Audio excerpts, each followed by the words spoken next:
It's my feel-good breakfast show. Welcome back. You're live with Expresso as we head into the wild. So we take you on these ecological explorations every Thursday, but we thought we'd throw in some interesting, in fact, incredibly interesting facts this morning. So we're going to deal with spiders first, and they can theoretically eat the entire human race in just 1 year. So before we get started, let's delve a little deeper into that fact. So the world spider population weighs around 29 million tons. That's as much as 478 Titanics all weighed together.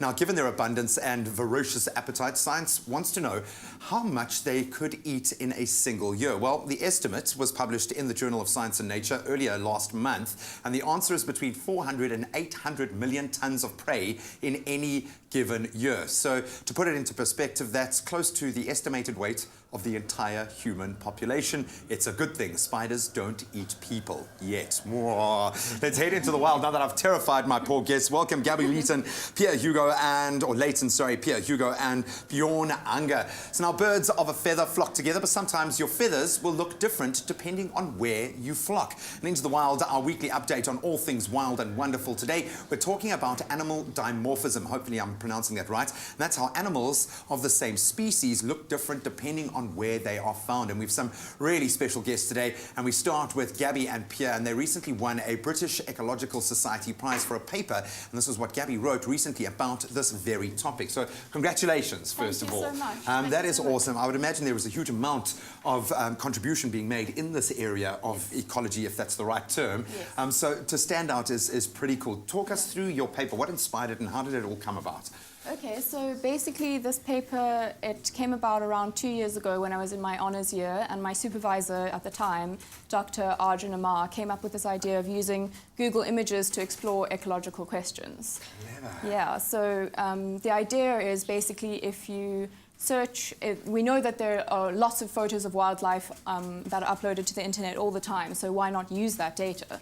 And so if you perform a Google image search, you can often find locational information of where that photo was taken, and this is really useful information for biologists.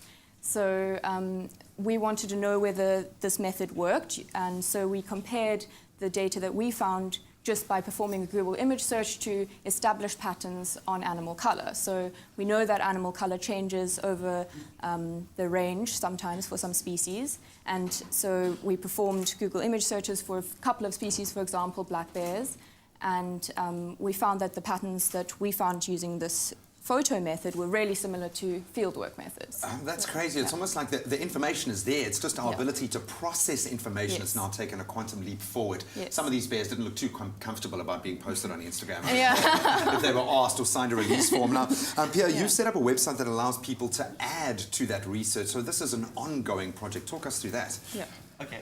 So basically what happens is if a researcher wants to answer questions about the, for example, the geographical distribution of a color of animal, or in fact any question that you can answer by looking at Google image searches, they can use our website. So it's not for the public to use, it's for researchers to answer questions. And so basically what happens is you have to think about your question beforehand, structure a survey that you can fill out for each image, and then answer the question one by one. And the website will help you go through the images in like a systematic way and deduplicate them and a few other things like that. And that way, it just makes it a lot easier to actually extract the information. Get the right information. We've already said is there. Nature has gone open source. I absolutely love that. So what does this mean for your career? Surely this is a major feather in your cap. Yeah, so it's quite a huge accolade. I'm really excited about it. It's recognition by a major ecological society. So for me, it shows me that I've chosen the right path in pursuing zoology as a career. You deserve a pat on the back there. Now, you might notice Bjorn sitting there. I've been trying to ignore his presence this morning. Why? Because he's got a box full of snakes, and we're going to introduce you to that as we literally take you into the wild, or take the wild into our Expresso studio. We'd love to hear from you. If you've had an encounter, call us with your eco or wildlife-related questions to tell us about which animals you've spotted in the wild. That number to call is 083 913 3728, or you can just simply drop us a comment on Facebook or Twitter. It's my feel-good breakfast show. Thank you so much, Tench. From those beautiful surrounds to the even more majestic wilds, we're going back into the wild after the break. We'd love to hear if you've had any encounters with a wild animal, or if you have any questions to pose to our expert panel. 083 913 3728. That's the number to have on speed dial. We'll see you in a sec. All right, so we are back after that second, as I proposed. Now, maybe I think subconsciously I'm holding back this encounter because you brought with you, Bjorn, a box full of snakes. So I'm going to ask you, first of all, to open the box and please hand out our beautiful co-stars for this segment. And again, if you've had an encounter, oh my goodness, they are beautiful. Okay, so these are all corn snakes. That one's a butter stripe. This one here is a sun glow. So now Gabby and Pierre, they've been involved in some groundbreaking research on animal dimorphism, which basically says that if animals of the same species that grow up or live in different areas can end up looking completely different, and we've just proven that right now. Gabby, how comfortable? You seem pretty comfortable with snakes. Yeah, this guy is adorable. They are beautiful. So Bjorn, where do we find these guys typically in their varying kind of varietals? These are from North America, the corn snakes, very popular as pets and breeding all these genetic traits. Obviously got the name corn snake because I was sitting in the cornfields, obviously hunting mice and rats. I was going to say rodents being there. Discovered, yeah. So this one here is the typical wild type, but this is a Miami phase, which is a locality coloring. And then the others are all genetic mutations. So we've got albino, that one's a snow, which is albino and anatheristic. So that one's lacking all that color pigment. Oh, and he wants to give me love, and he's trying to crawl his way up here. So, Gabby, what does this say? I mean, we're looking at the same species, but all with completely different looks, and some of them, like, you couldn't recreate that in Photoshop if you wanted to. Yeah. Have you studied snakes as part of your paper? Oh. So, for sure, there's polymorphism in snakes, but they weren't one of the case studies that we looked at. So we focused on birds, actually, because there seem to be more photos of birds uploaded to the internet than most other animal groups. So that seemed to work best for our method. Oh man, it's absolutely gorgeous, and he keeps skiffing me out in my unlike eye. being held around the neck, they feel like they're getting stuck. Oh, sorry, buddy. And he seems pretty adept at climbing as well. I'm gonna get into some of the traits that might be different with these different species, or the different varieties within that species. Yeah. But let's do a little bit of QT, some bonding time with our new friends as we take a break. We'd love to hear from you if you have any questions relating to snakes, or in fact any polymorphism questions. Our panel is ready to answer that. 08391 33728. Say hello. Say hello. It's my feel-good breakfast show. Oh, welcome back to your Feel Good Breakfast Show. Feeling a little uneasy, I'm thinking this morning. We are in the throes of our Into the Wild segment, where we've got our expert panel here talking about animal dimorphism and the varying kind of traits of species that live in different areas. And we're using snakes, these beautiful corn snakes, as our guests. Stars for the show. Zoe, how are you feeling there? I'm loving it. He's just very active. Does he have a name? Bjorn, have you named that? Yeah, so, so also extending that welcome once again to Gabby and Pierre and Bjorn. But we've got a caller on the line that I'm hoping has a question relating to snakes or an encounter. Naledi, a very good morning, hun. How are you doing? I'm good, and you guys? Very good. So do you have a question, or have you possibly encountered a snake in the wild? I actually live in a place where we get a visit from snakes.